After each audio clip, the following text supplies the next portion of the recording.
A Louis Vuitton é hoje a marca de artigos de luxo mais valiosa do mundo. E ela também é comandada pelo homem que hoje está no número 1 da lista da Forbes como o homem mais rico do mundo. Bernard Arnault tem uma fortuna estimada em 225 bilhões de dólares. Mas o curioso dessa história é que a empresa foi criada por um adolescente que passou boa parte da sua adolescência sem um teto para dormir. Nesse vídeo eu vou te contar sobre como um garoto sem teto criou uma empresa, um conglomerado de mais de 450 bilhões de dólares, que envolve mais de 70 marcas de luxo.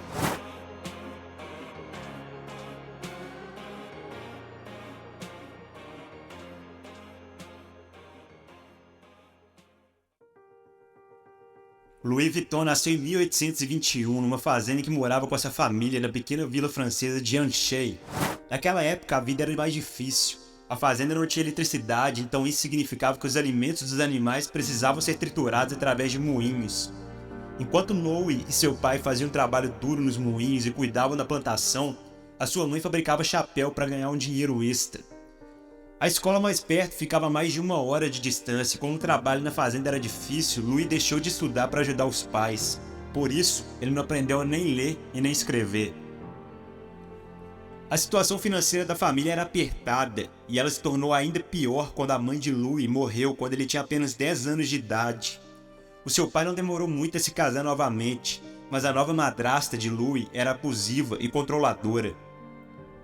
Louis brigava constantemente com ela, então acabou fugindo de casa aos 13 anos de idade, sem dinheiro e sem ter um lugar para ficar. A ideia inicial de Louis era chegar até Paris, mas a cidade ficava a mais de 400 quilômetros de distância. Então ele foi pegando trabalhos temporários pelo caminho em troca de comida e abrigo. Nos dias que ele não encontrava onde dormir, ele precisava dormir no meio das florestas.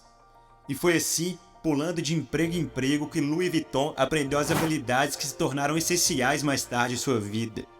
Ele aprendeu a trabalhar com aço, com couro, com tecidos, e era justamente a matéria-prima das bolsas que ele viria a fabricar no futuro.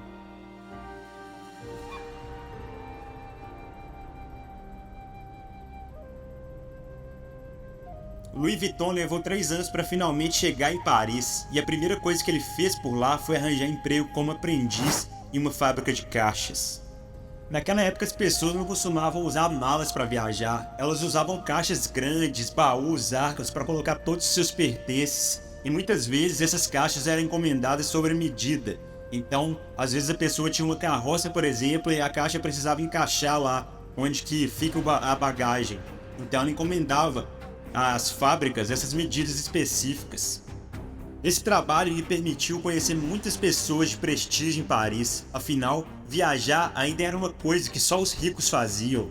Louis se dedicou com disciplina e dedicação ao ofício por muitos anos, e ele acabou se tornando um mestre naquilo.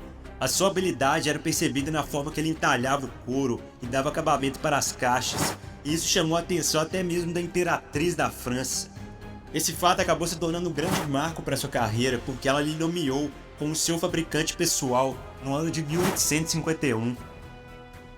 Muitos no lugar de Louis ficariam satisfeitos com essa posição de prestígio. Ele realmente tinha atingido o ápice como artesão, mas ele queria mais. Por isso, depois de se casar aos 33 anos de idade, ele usou toda a sua economia para abrir a sua própria oficina de fabricação de caixas em Paris. A questão é que Louis percebeu que existia uma falha no desenho das caixas que normalmente eram fabricadas. Elas eram de couro, pesadas e vinham com a tampa arredondada. E isso, na hora de colocar dentro do trem, colocar dentro da carroça, elas não podiam ser empilhadas, o que acabava ocupando muito mais espaço e sendo muito mais difícil de transportar. Louis então começou a experimentar novos desenhos e materiais, então ele descobriu que a lona era o melhor tecido para colocar nas malas. O material é leve, resistente e durável, e funcionava bem para produtos com tampa plana. Esse design criado por Louis Vuitton deu início ao estilo de bagagem moderna. Agora ele já tinha uma posição de prestígio dentro da sociedade de Paris. Por isso, quando ele lançou a sua nova linha de bagagens com um novo desenho, elas imediatamente se tornaram um sucesso. Louis também investiu em marketing, criando inovadores catálogos para que os clientes pudessem ver os produtos antes de comprar e assim fazer a encomenda daquilo que mais lhe agradasse. Dentro de 2 anos, os produtos da Louis Vuitton se tornaram símbolo de status e se tornaram extremamente cobiçados pelos ricos no mundo inteiro. Louis chegou a receber encomendas até mesmo de realezas do Egito e do Oriente Médio. Em 1899, Louis Vuitton já lucrava bastante para contratar artesãos para ajudar ele no trabalho. Nessa época, ele expandiu também para fora de Paris, abrindo uma pequena fábrica com 20 funcionários em outra cidade, e a demanda continuou crescendo. Essa foi uma época que as viagens de trem e de barco foram se tornando mais baratas. Isso significa que elas não eram mais hobby de pessoas ricas, só de famílias abastadas. Elas também se tornaram acessíveis para pessoas de classe média que queriam conhecer o mundo. E se essas pessoas vieram em grande quantidade, isso significava que elas precisavam de muitas malas. E para suportar as longas distâncias, as malas do Louis Vuitton eram as que tinham mais qualidade, que tinham maior resistência. Por isso, as suas vendas não paravam de crescer. Até aqui a vida do Louis Vuitton estava bem fácil assim, parecia estar resolvida. Parecia que ele finalmente tinha alcançado o sucesso duradouro, mas infelizmente esse não foi o caso.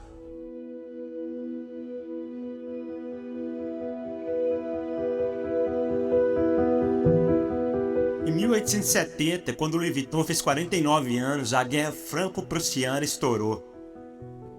Louis teve que fugir de casa e viver em um abrigo apertado com centenas de outras pessoas. Os suprimentos de comida eram extremamente baixos e ele temia seriamente por sua vida. Quando finalmente pôde retomar sua loja um ano depois, ele percebeu que ela estava toda destruída. As portas e janelas estavam todas quebradas e todos os equipamentos que ele usava para fabricar as malas foram roubados.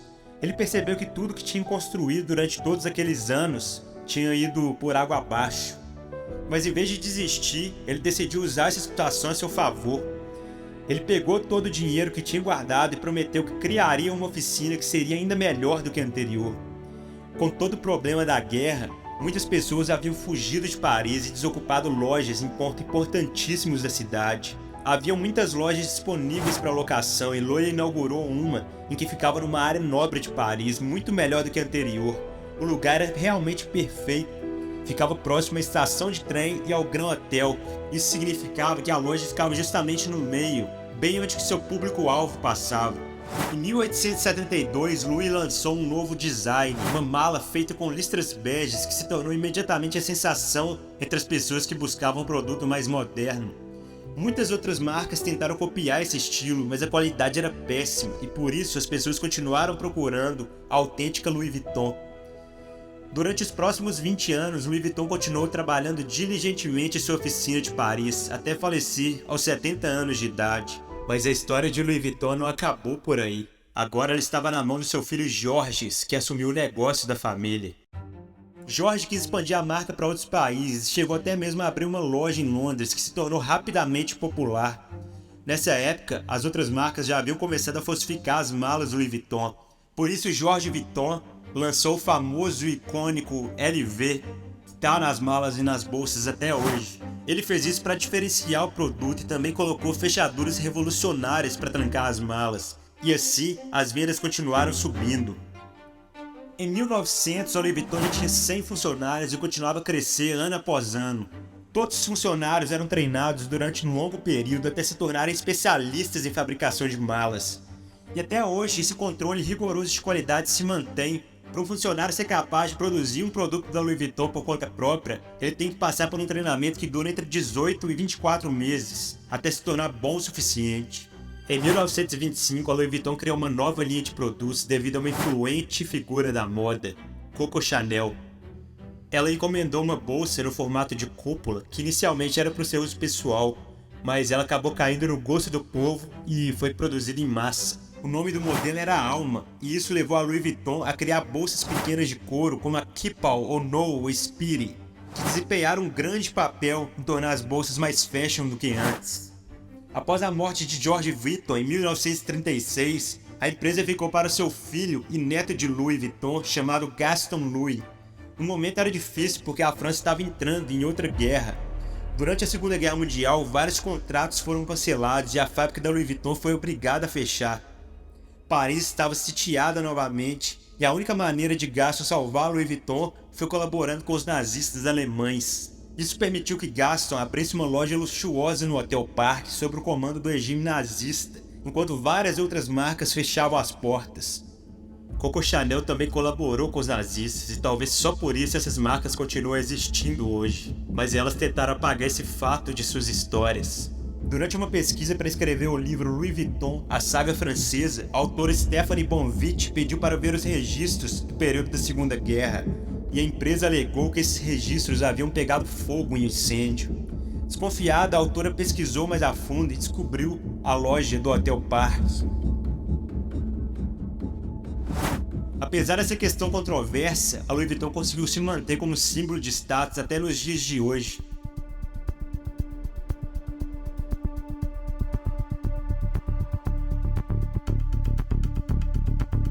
Com o falecimento do neto de Louis Vuitton em 1970, a administração da empresa foi assumida por seu genro, Henrik Herrkammer, marcando o início da quarta geração. Ao contrário dos seus antecessores, Henry tinha vasta experiência em negócios e fez a empresa simplesmente mudar de patamar. Ele promoveu grandes mudanças, transformando a empresa familiar em uma corporação. Ele mudou o modelo de negócio de atacado para o varejo e expandiu a marca para vários outros países, incluindo o Japão. Em 6 anos, as vendas passaram de 20 milhões de dólares para 260 milhões de dólares. E em 1984, ele tornou a empresa pública, abrindo capital na bolsa de valores e vendendo mais de 1 milhão de ações a 63 dólares cada. Aproveitando o dinheiro que entrou no caixa, ele expandiu ainda mais a marca pelo mundo. Em 1987, a Louis Vuitton atingiu 1 bilhão de dólares em venda, superando em muitos sonhos daquele garoto que começou a marca em Paris e teve que dormir nas ruas para chegar lá. Henry também uniu a Louis Vuitton com a Moët Hennessy, uma empresa de bebidas de luxo como champanhe e conhaque. Assim, se formou um novo conglomerado de luxo chamado LVMH, Louis Vuitton Moët Hennessy. A ideia era juntar os recursos e força da marca para crescer ainda mais rápido, mas infelizmente a fusão não correu bem. Henry não conseguiu manter uma boa relação com o presidente da Hennessy, então pediu ajuda a um experiente desenvolvedor imobiliário que ele conhecia para intermediar a situação. Esse cara era Bernard Arnault, e convidá-lo para a empresa se tornou o maior erro que Henry cometeu na carreira. Bernard começou a comprar secretamente ações da empresa até atingir 43% de participação. E desesperado por medo de perder o controle da empresa da família, Henry levou Bernard ao tribunal, exigindo que ele mantivesse participação minoritária na empresa. Mas o juiz decidiu que Bernard podia comprar quantas ações quisesse.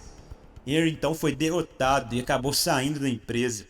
Pela primeira vez em quase 100 anos, a Louis Vuitton não seria mais comandada por alguém da família. Após essa reviravolta, as ações da Louis Vuitton começaram a cair e tudo indicava que a empresa quebraria.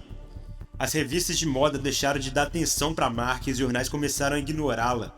Mas Bernard usou seu tino de negócios para reverter a situação da empresa. Ele entrou em contato com os designers mais conhecidos da época para criar uma coleção exclusiva de 100 anos. Grandes nomes como Vivienne Westwood ou Isaac Mizrahi criaram as suas próprias versões de produtos com o icônico logotipo da Louis Vuitton, e esses produtos imediatamente chamaram muita atenção de novos clientes.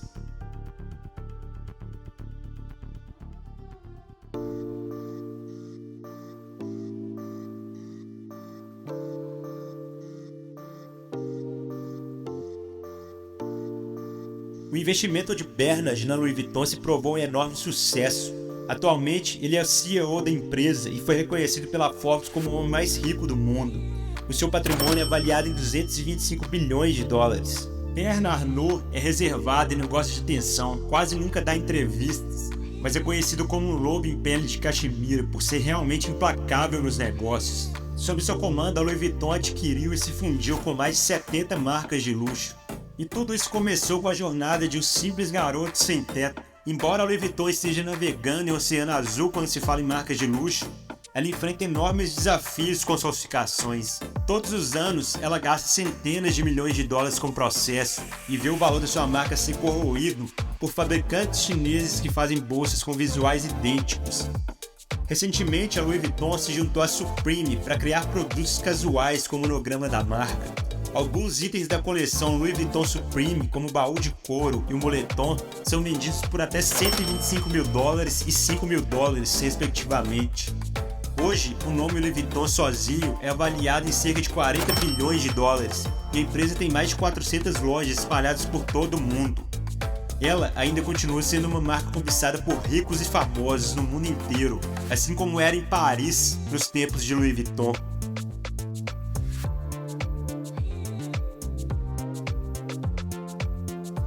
E você, acredita que a qualidade dos produtos da Louis Vuitton justifica o preço que é cobrado? Comenta aqui embaixo e me fala o que você acha da marca, o que você achou dessa história. E até o próximo vídeo. Obrigado.